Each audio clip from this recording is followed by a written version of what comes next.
meeting.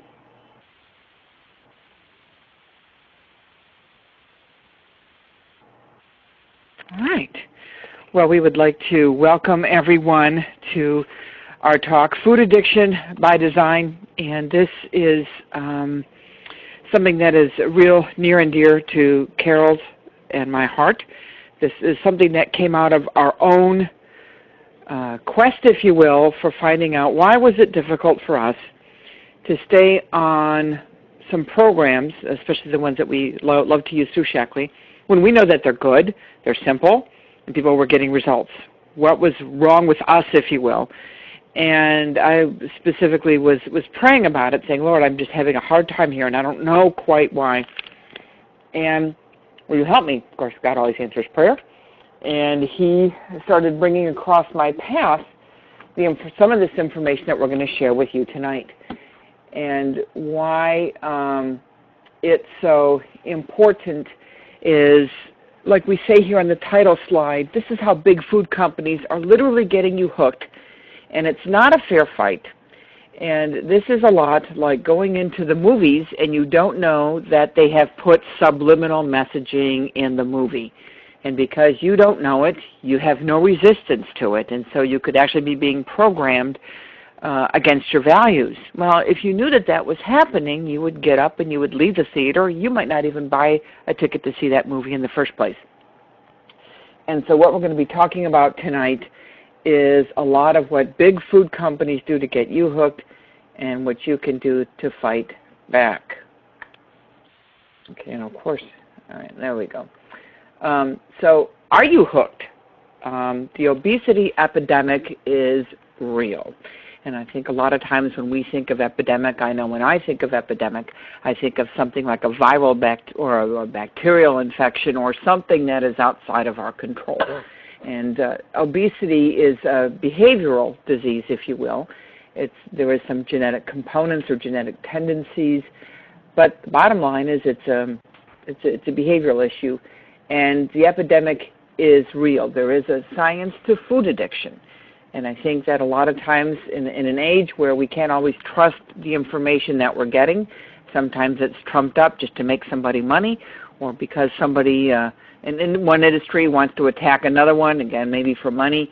And there's a lot of bad science out there. So certainly I think we were both skeptical. I know I was very skeptical when I first heard about this because I thought, oh, maybe this is just, the anti-business lobby going after bigger companies because of some kind of political reason. And what we found out was that, no, there was actually some truth in this one. And there are some steps that you can do to fight back. There are some real things that you can do immediately, even starting tonight, to fight back and make this more of a fair fight. We're also going to talk a little bit about losing weight, building lean muscle, and improving your metabolism for the long haul. Now, I do want to say something about food addiction in our topic tonight. Food addiction can be quite serious. It can be life-threatening for people. There are at least 8 million people that have some type of eating disorder in the United States. And food addiction has an emotional component, often has a spiritual component to it, and it can be brought on as a response to a severe trauma. So I want to be clear that there are certainly factors in food addiction that are outside the boundaries of our talk and even outside of Carol's and my expertise to help anyone. So if you're someone that really struggles or your food addiction is really dominating your life, you may need to get professional counseling, professional help, and there's no shame in that. It's a great thing to move forward in your life and get your life back. But we just want to be clear that we understand that there are going to be certainly factors that are greater than what we can talk about. We are going to be focusing on how food addiction affects the majority of Americans, and there'll be things that you can do here to fight back. Who are we? Well, that's Carol on the left, and that's me on the right. And we both have a passion for wellness. Both of us have struggled all of our lives with allergies and different food issues and some other health challenges that we're now free of.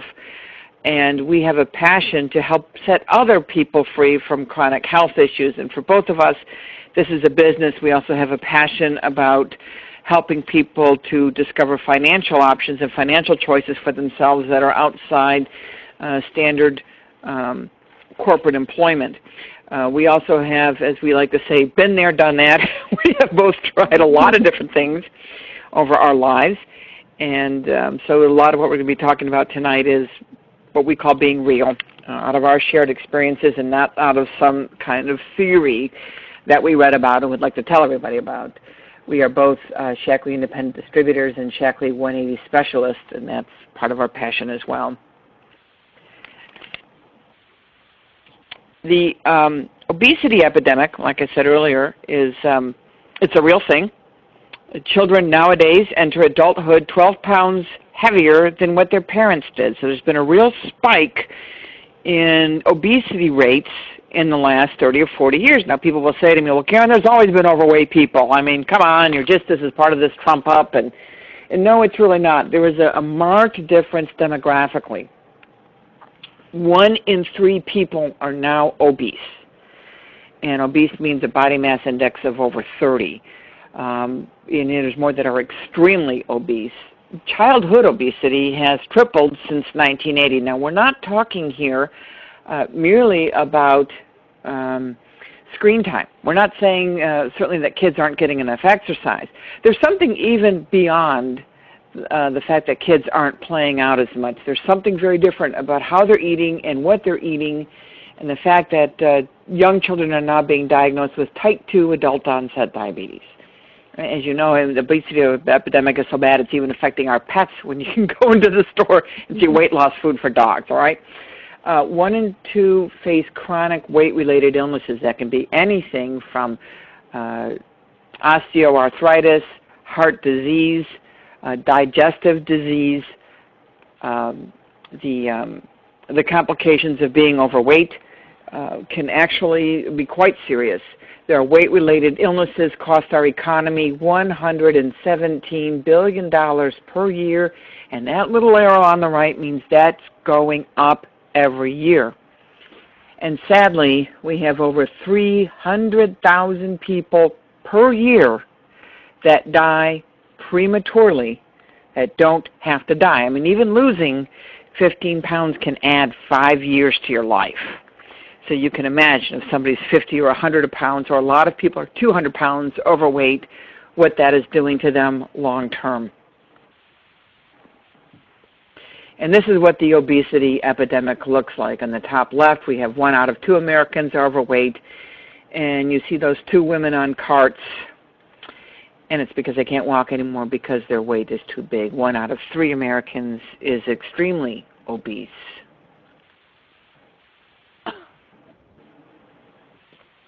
We know we have a problem. 160 new diet programs enter the market each year. And I can say for myself, I've been on many diet programs. Lost the weight, but always gained it back. We spend $60 billion annually on diets. 57% consume fat-reduced foods. I remember I lived on a lot of fat-free foods, but the fat-free foods only put the weight back on and made me more hungry. 45.5 million people have gym memberships, and the average gym membership is like $25 a month. And when you go to the gym, do you see a lot of people in the gym? You see a lot of people signing up, but do you see a lot of people in the gym? You don't. 67% of people with gym memberships never use them. Okay. Big food knows it too.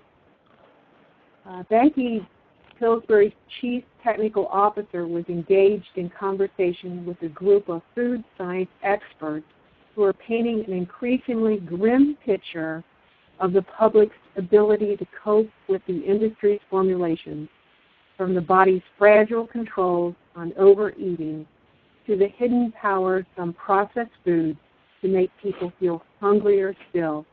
it was time he and a handful of others felt to warn the CEOs that their companies may have gone too far in creating marketing products that pose the greatest health concerns. And, you know, I say, yay! You know, all great leaders do the right thing. And these scientists, these people that work for these big companies, they stepped up and said, you know what, we're going to have a problem because what we're doing to the food is bringing a lot of health concerns in the future for our children and for adults. Solving a problem they created. Well, they created it. Now they got to clean the big mess up. But Big Food smiles all the way to the bank. After all, it's not too often that companies can make money off the problems they've helped to create. But upon taking a closer look at many weight loss solutions, Big Food offers, you quickly realize they are nothing more than highly processed raw foods, or I call baked foods, that distort the concept of healthy eating.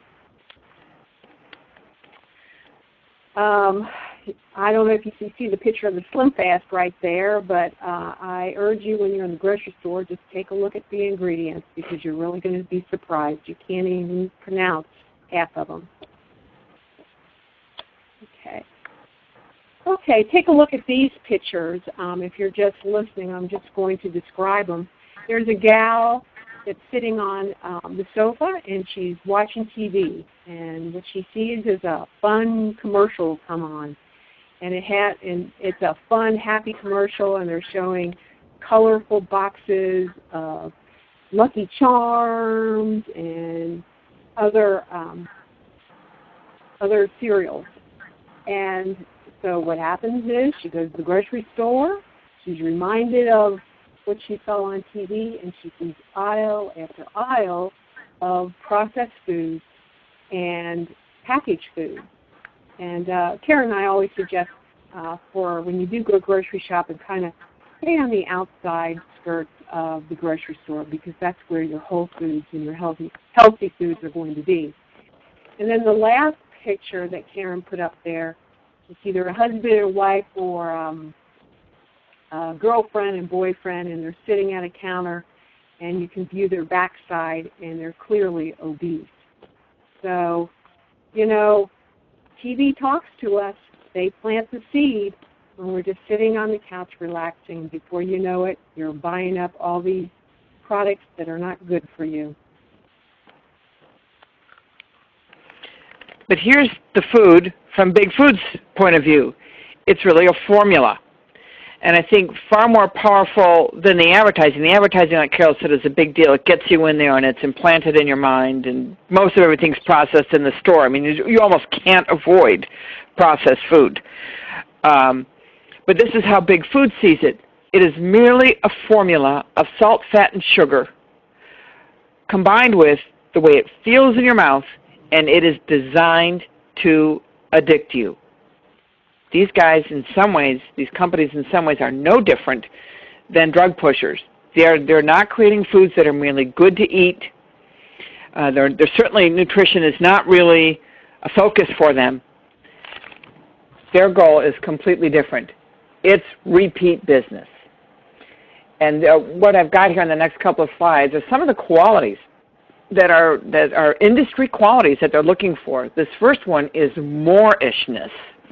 And that's the quality of coming back for more, often unconsciously. If you ever experienced, probably more than once, mindless eating, or you just go to the fridge and you're looking for something. You just walk home and you see something out on the plate, somebody's got a plate out at the office, or, and you just put it in your mouth.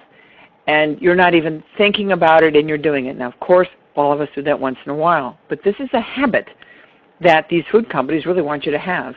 And with moorishness is the quality of not being satisfied or satiated with you eat. With what you eat. It's like why you can eat, not one fig Newton, but a sleeve of fig Newtons. Bliss point. This is an industry characteristic that is the optimal amount of sweetness added to a product before it tastes too sweet. For instance, it's the sweetness in ketchup or tomato sauce. Now, we talked about Prego, and I went and I looked up the amount of sugar in Prego, and it's about 2 tablespoons of sugar per half-cup serving. Per half-cup serving, 2 tablespoons. And oftentimes if you're making spaghetti sauce at home, you're going to use a couple of tablespoons of sugar for the pot to cut down the acid. Prego is certainly, and it's not the only offender, it's just the one I'm picking on right now, so how sweet can they make this before you say it's too sweet? They're looking for that bliss point.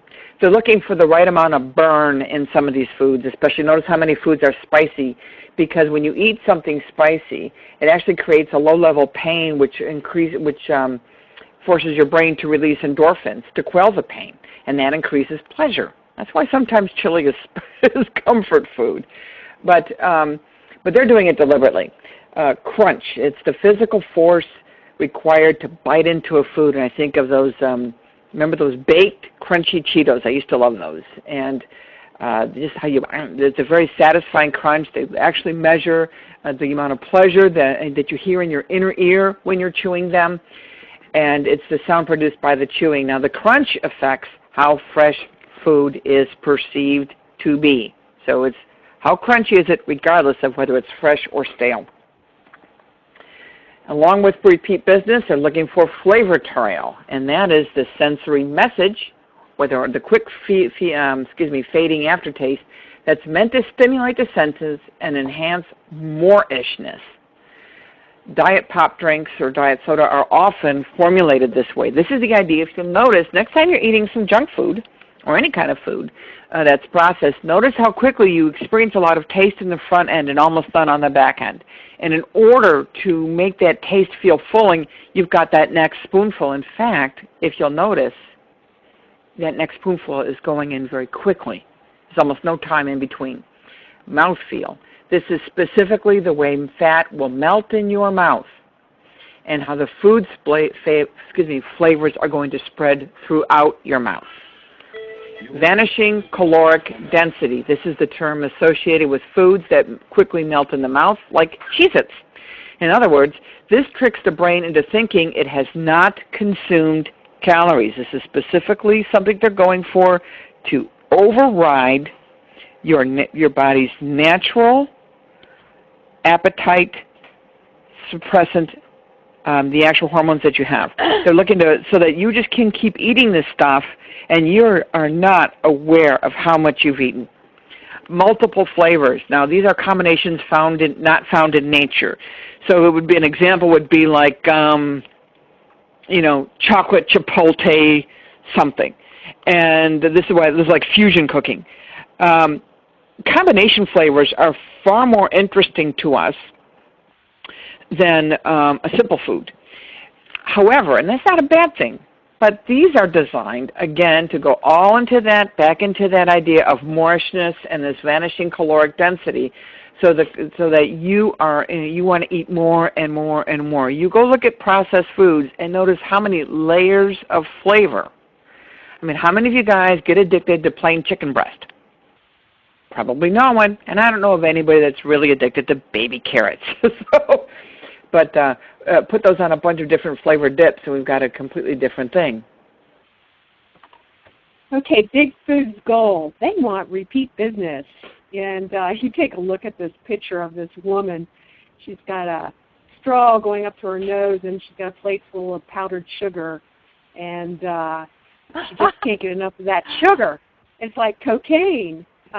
That one hit keeps you coming back for more. And I think everyone on this call has felt that way.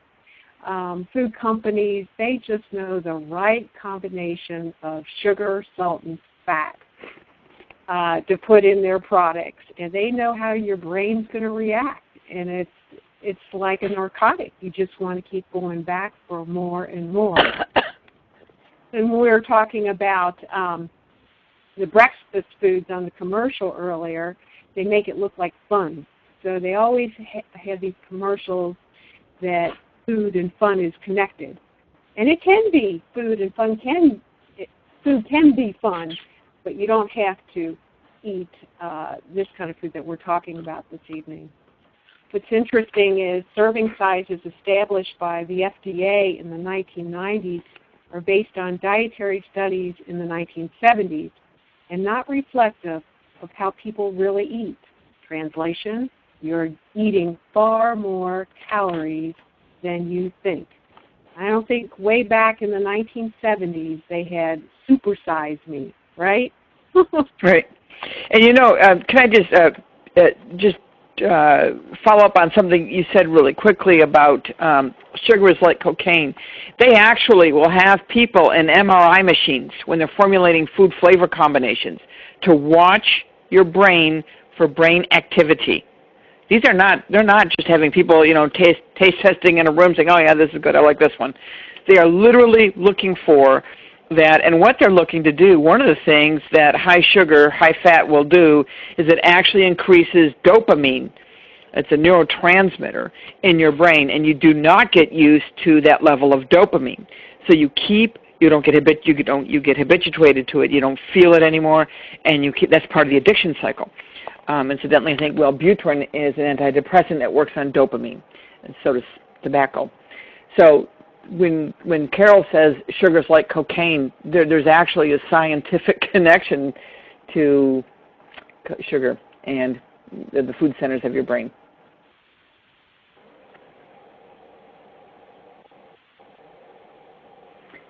Even the food ingredients when you're going into the store, a lot of times are processed. So you buy maybe individually frozen chicken breasts, or certainly you go to a restaurant and fast food in particular. I'm thinking of this right now, and you're thinking, you know what, I'm going to get a grilled meat salad, or I'm just going to get, grilled chicken on a bun. It's got to be healthier for me. It's got to be less calories because chicken breast really doesn't have that many calories. And I remember when we're showing people the Shaklee 180 smoothies and we're comparing it to a grilled chicken meal from, say, McDonald's or Burger King, and to some extent they're all the same, or Chick-fil-A. And come to find out that the grilled chicken recipe meal, that sandwich that you're going to get at these places are like 750 calories. And I thought, how in the heck do they get chicken to be 750 calories? If you were making this at your home, a large-sized chicken breast might be, 120 calories or so? A couple of slices of tomato, maybe 20 calories there. I mean, lettuce doesn't really have calories. We don't even count it. We just slap it on a sandwich. And even if you're putting a little bit of mayo in a bun, you're maybe at 350, maybe 500 calories, max. How can they get these? How can they make chicken fat? Well, what they do is they're injecting it with a sugar salt fat combination, and yes, extra oil in the processing before they send it to the plant and before they send it to the restaurants. And the reason why they do it is it starts to tenderize the chicken so it's easier to chew. Again, they get past that vanishing caloric density. You'll eat more because the chewing sensation is actually giving your brain time to process how much food you're eating. So by making it easier to chew, that's why have you ever noticed when you get coleslaw in a restaurant, it's like micro-diced? Or you buy it in the store, it's micro-diced? It's so you'll eat more because you don't have to chew it. And if you look at people in restaurants, we're all eating very quickly. It's because the food is actually designed to not need chewing. I'm very serious about that. This is all part of the addiction cycle that they're creating. So, and these, like I just said here on the slide, the less chewing avoids the satiety signals. I can't say that word, so you guys know what I mean. In your brain, and you eat more. We haven't even talked about genetically modified food. It's quite controversial, and there's just some good questions about whether or not that's even metabolized as food in your body, because the molecular structure of the food is different than the molecular structure your body is trained to look for, is designed to look for. And of course, there's artificial colors, enhancers, flavors, and it creates taste and texture not found in nature. And I think some of this, we'll talk a little bit more about it in a few minutes, is why a lot of times when we introduce people to the Shaklee 180 products or the Shaklee the energizing soy protein shakes, people don't like the way they taste sometimes. And it's not that those foods taste bad. They taste pretty good. But I haven't seen anybody say, oh, I just can't stop eating the Shaklee snack chips. It's because Shaklee is not trying to rig your brain into eating more than it should. Well, you know, it's Easter, so we had to put some chocolate Easter bunnies out there for you guys tonight. Chemicals in chocolate. The chemicals in the American chocolate are not the same that's in the European chocolate. And in the United States, they have an artificial emulsifier called PGPR, and it's used to replace the traditional but more expensive cocoa butter. Some refer to the PGPR as liquid yellow sludge that goes in there. So it's a cheap way to make chocolate go a long way, but we pay the price in the long term. And also there's several forms of sugars that go into chocolate versus a lot of European chocolate. I want to share with you, I was telling Karen the other day, I was in Ohio visiting my mom, and she's 83, and like any other grandma, she's got candy dishes in her house, and she had some Reese cups. And I was good all week, but near the end of the week, I thought, oh, I'll just have one. So I had a bite-sized Reese cup, and after I had that, I went back. You know, Karen was talking about, you know, that how it melts in your mouth, that feel-good sensation. Well, I kept going back to that candy jar over and over and over. And I don't know how many little bite-sized Reese cups I had, but I had a lot. It's like I couldn't stop. It was almost like that cocaine hit. So I'm going to fast forward. I came home, and the following weekend, my daughter and her new husband came down, and I made this flourless, whole food chocolate cake. And it just had whole foods in it. And I had like an eighth of a piece, and it was delicious. It was not only delicious, but I didn't have to go back for more because it did not have all those those preservatives and everything they do put in the chocolate that we usually buy in the store. I mean, I was shocked. I couldn't believe it because usually I have one piece and I keep going back for more, but not with the cake. And I know what else I have found, too, going in the grocery store. Have you ever looked at, like, let's say, like a healthy meal bar or a healthy snack bar? It will say natural and artificial ingredients. Does that make sense? Natural and artificial? People just, I don't know. I guess they don't get it.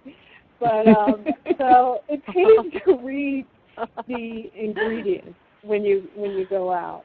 So, oh, by the way, when I made that cake, the chocolate I used were in those chocolate bars that's pure chocolate. So no additives in it. So why I didn't go back wanting more. The next slide we show how does your body process fillers. Well, first of all, the body has to work harder to digest the fillers. It's really hard on your body. And most of the fillers end up in our fat stores. And you can see the picture of that gal, that poor gal. She's having a hard time even zipping up her jeans. So a lot of these fillers and these preservatives, they go right into your fat, which is mostly around your tummy area. So processed food, fillers, it's not just making you fat, but it's causing disease. I mean, we have to say that. You're not healthy when you're eating all these processed fillers. Since the fillers have no nutritional value, I'm sorry. Since the fillers have no nutritional value, it leaves you hungry and wanting more, and we kind of talked about that. Okay. Mm-hmm. And you know, it's funny. I love to bring up Lunchables, right? I think a lot of us that are in the chocolate business have at one time or another bought a Lunchables and just left it out. You can leave that thing out for 9 months, and it doesn't even change color. There's a whole level of scary right there. But do you know how much they sold their first year of those? $218 million. And here's the kicker. They still lost money. I don't know how you lose money on 5 crackers, fake piece of cheese, and 3 pieces of bologna, but they did. Anyway, yeah, so there's an example of fillers right there. Well, you know, Karen, people here on the call that are Shaklee leaders, and we're called to do the right thing and pass this information. I do believe a lot of moms, they just do not realize what's in those Lunchables. No. Mm-mm. Because when you think about it, in fact, it's interesting that you mentioned that. Think about it. Sometimes when you have company over, you'll put out cheese and crackers. So I think Mom is just looking at that as cheese and crackers and a piece of meat. But it's completely different if you're getting, like, say, a deli lunch meat or some leftover meat from a meal you made and your own cheese and your own crackers, because they do something extra. In fact, on the Lunchables, they were actually pushing it to see how much sugar they could get in there before Mom said no more. I mean, it's very cynical. And again, I don't want it's difficult for Kel and I to do this on one level, because a lot of times, like I said earlier, companies get picked on just because somebody doesn't want them to make a profit. And we're free market people. We're in a free market, business with Shaklee, but this has gone far beyond producing a food. And I think what angers me, not only because it's affected my life, but is that we didn't realize, we knew about the advertising, but we didn't realize that the food was being specifically designed to manipulate our appetites and specifically designed to manipulate our biochemistry. That's a whole nother level besides, well, let's make soda fun and sing a song and hold hands. That's a complete, that takes it to an entirely different breach of ethics, if you will. So let's talk about breaking the cycle of food addiction. We're going to talk about some simple steps you can take, even starting tonight. And the other thing that I want you to be aware of, too, like we said earlier, if you have a very deep problem with food addiction, you're not alone. You're probably one of 8 million people. And you may need to seek some professional counseling, maybe some professional nutritional advice, and so forth. Go get the help you need to break this cycle.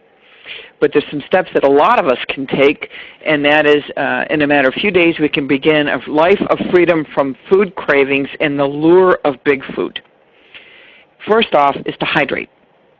Water is a gift.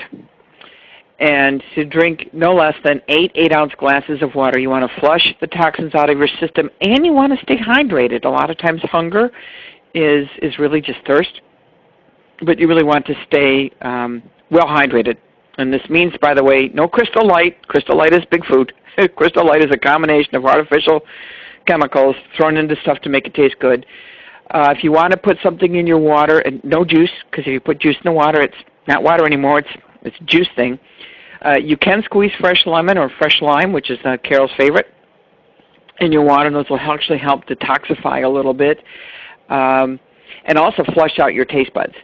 Immediately, maybe starting today or tomorrow, start adding servings of raw vegetables and fruits. Now, I put vegetables there first because if we all have a bit of a sugar addiction and a salt and fat addiction, then we're going to definitely want some of the sweeter stuff.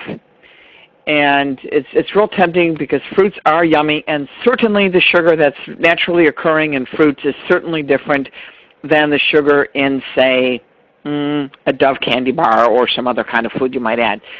Certainly more than sweet tea, okay, because we live in the South here, so sweet tea is a big thing coming up in the summer. But we want to cut back on it. We're trying to break that sugar habit, and so we're going to be a little bit more austere on the sugar in the beginning, and that means more raw vegetables than fruits. Yes, you can have baby carrots. I know some people say baby carrots are sugary, but really baby carrots are not the same as, say, cookies. So limit the ingredients in foods. If you are going to buy something processed, make sure it has as few ingredients as possible. Same thing right now maybe in your own cooking. First off, it's simpler, but you want to simplify your taste right now while you're doing this. Don't buy any pre-made cookies, pre-made meals, pre-made crackers, or junk. I know it is difficult. There's no way anybody's going to be able to make all their own food. You're not going to be out there making your own tortillas and your own chips and your own crackers and your own bread and. That's really not feasible. But especially if you're looking to break the cycle, you might want to not do any of that. Now, don't buy any of this pre-made stuff for your kids. You don't want it in the house. You'd like to help them break their habit. I was reading a story of a family who had gone completely sugar-free, no added sugar. And she was writing about what they did over the year. They did allow themselves to have one dessert a month. So that might have been a baked good or Jell-O or ice cream or whatever it was. They allowed themselves one a month. And she found that at the end of that year, when it was her husband's birthday, and he wanted to have a banana cream pie, that was his choice, she found she couldn't even eat it. She said her teeth hurt because it was too sweet. So while we certainly have a natural inclination for sweet, I think we all know that babies are prone to wanting sweet things. Breast milk is sweet. In nature, things that are sweet tend to be safer than things that are bitter. We're talking again about the added stuff. And avoid diet foods with artificial sweeteners. That might seem self-evident. A lot of people think, well, if it's about the calories. And this is why, by the way, I want to talk about the Shaklee 180 in just a minute. This is why that program is not a calorie program per se. Because it's not just the calories, it's how they're delivered or not delivered in the case of diet sodas, which can be linked to multiple sclerosis, a number of other serious health concerns. And ironically, the sweeteners in diet sodas are actually far sweeter than even sugar and actually increase your desire for sweet things. So really avoid, we're talking here about bringing our taste more in line with nature and less in line with processed foods. You want to reorder your eating and get to a healthy weight. So reordering our eating is obviously making sure you're getting the 4 to 6 small meals a day, over the day, developing a new taste for healthy foods. And trust me, once the processed food sugar taste is out of your mouth, you'll find that you really do appreciate more foods. Your palate will get bigger and more broad. You want to rebuild healthy cells. And Carol's going to talk in a minute about how we start cleansing our cells so they can get healthy. We want to build a lean muscle mass and restore a healthy metabolism. This is all about maintaining a healthy weight. You will also find that you'll be able to be satisfied on healthier portions once you've got this food addiction from these processed foods broken. Carol, you want to talk about the detox pack for us? Yeah, I'd love to talk about breaking the cycle. I just want to make a comment on the previous slide when you talked about Shaklee 180 and restoring your metabolism. I have been on so many diets in the past that my metabolism was really wrecked, so it restored mine. So it's a great program.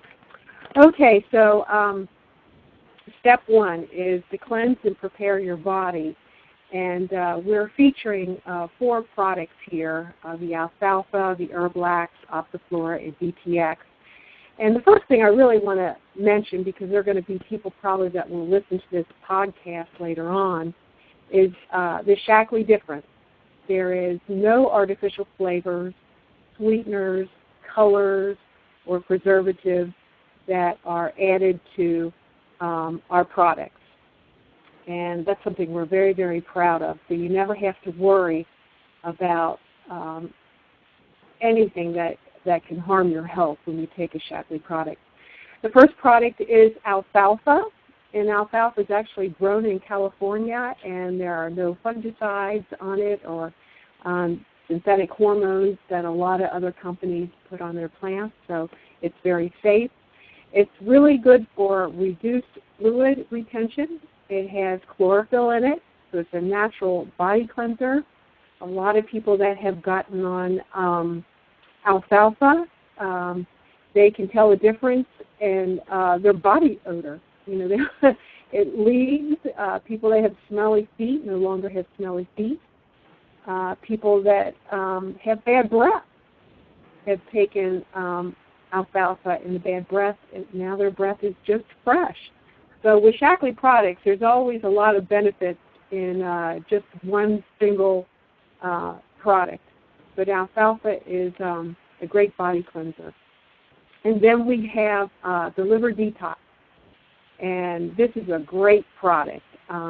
It detoxifies the liver, and with an herbal blend that helps maintain bile flow for digestion, and it helps regenerate liver cells. I know after taking many Shaklee products, and I like to try all of them, the first time I tried DTX, I had an uptake in my energy level. And I'm sure it's because I had a sluggish liver, probably due to some of the processed, or probably a lot of the processed foods that I have eaten in the past. And then the next product we have is our Octaflora system. And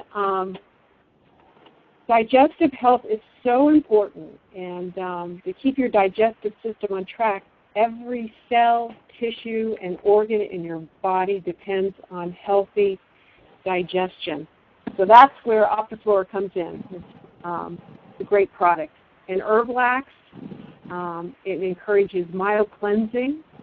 It's great bowel health, and it will actually tone your colon.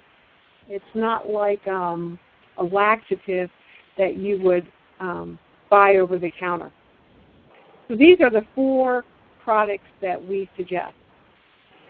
You can decide if you want to do a 3-day cleanse or a 7-day cleanse. It's a personal decision. Okay? We really talk about starting, even if you're going to move into the Shaklee 180, whether it's the Lean and Healthy or the Turnaround Kit, that you start with a cleanse. So many people are addicted to the processed foods and the additives without even being aware that they were addicted, that we find that if people start even with a small cleanse, like Carol just talked about, they have a marked improvement in how well the 180 program goes for them. So we've got a few pictures here of people who broke the cycle and rebuilt their bodies. I think the one on the lower left is one of our more famous Shaklee 180 specialists. That is Jackie McCoy. That was her before and after picture for the Extreme Makeover, Biggest Loser edition. And what's interesting about that is after she had come off that program, now that I don't know if you ever watched that program, but that people are just, all she did for 5 hours a day was exercise and watch what she ate. I mean, that's all she did. That was all she did. And that's why she had the greatest weight loss in the record of that TV show.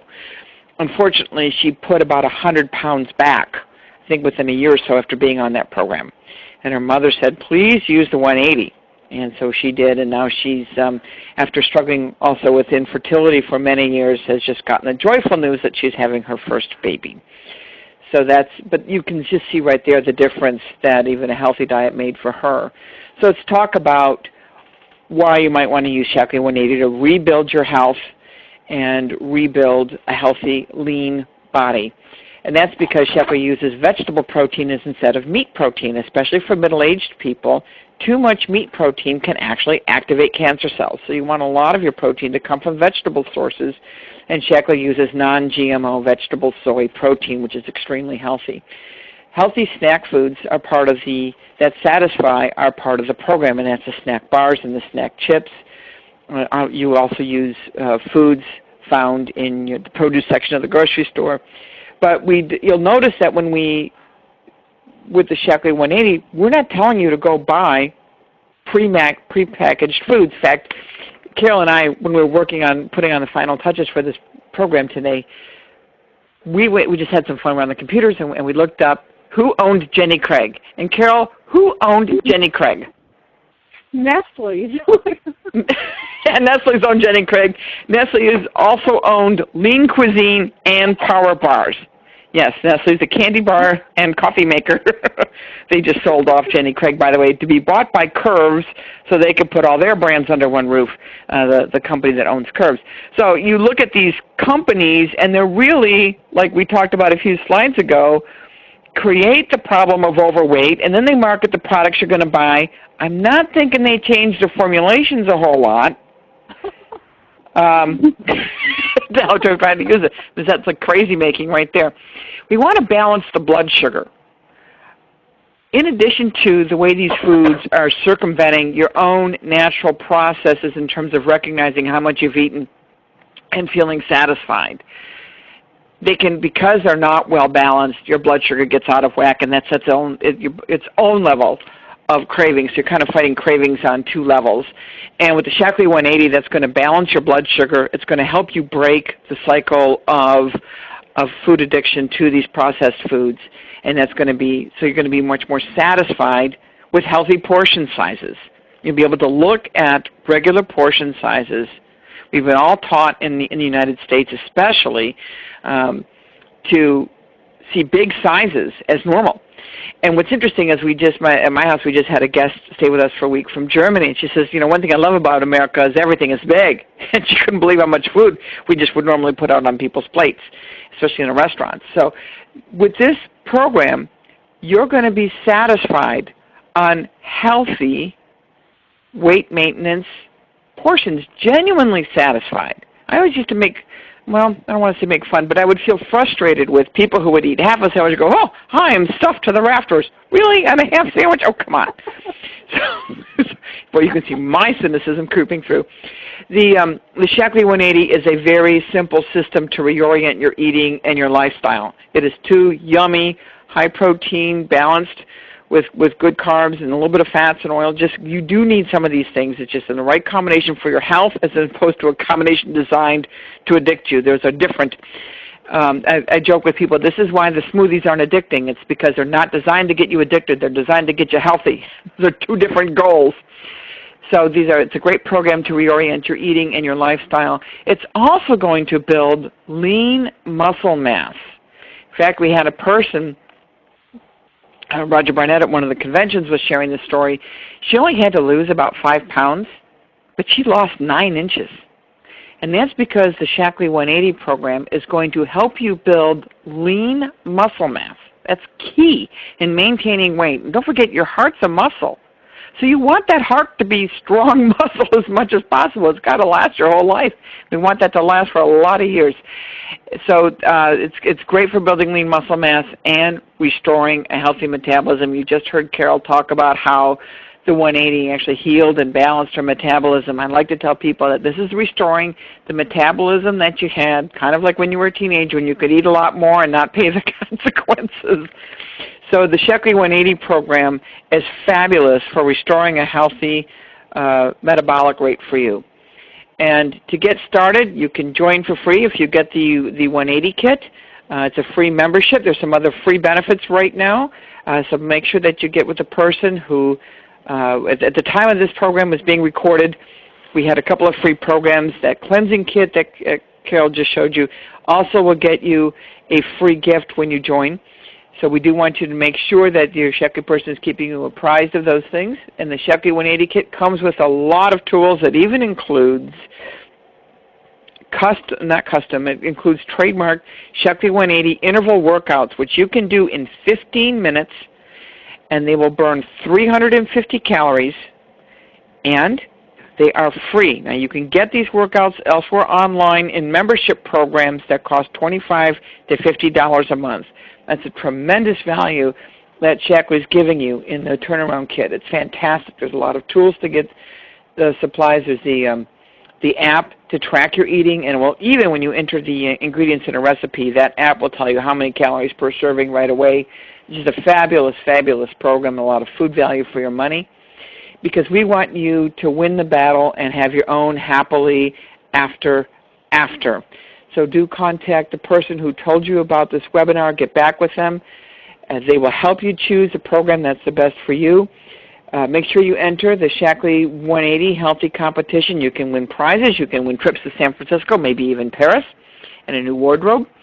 Ask us about partnership opportunities. This is important information, and we really need the help in getting the word out. It's a tremendous opportunity to not only get a positive impact on your family financially, you can have a positive impact on the world around you in a way that's meaningful.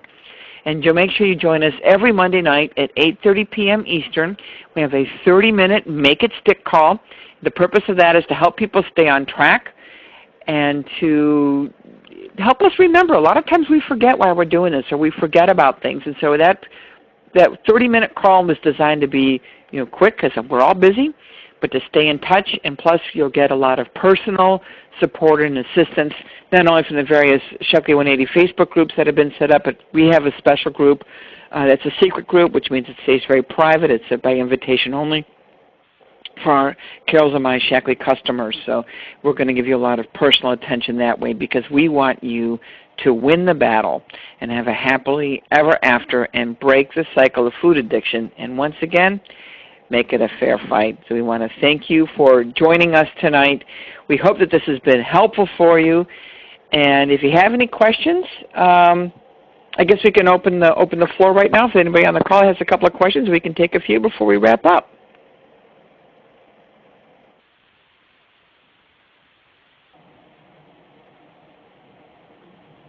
Pretty quiet out there this evening. I think we're okay.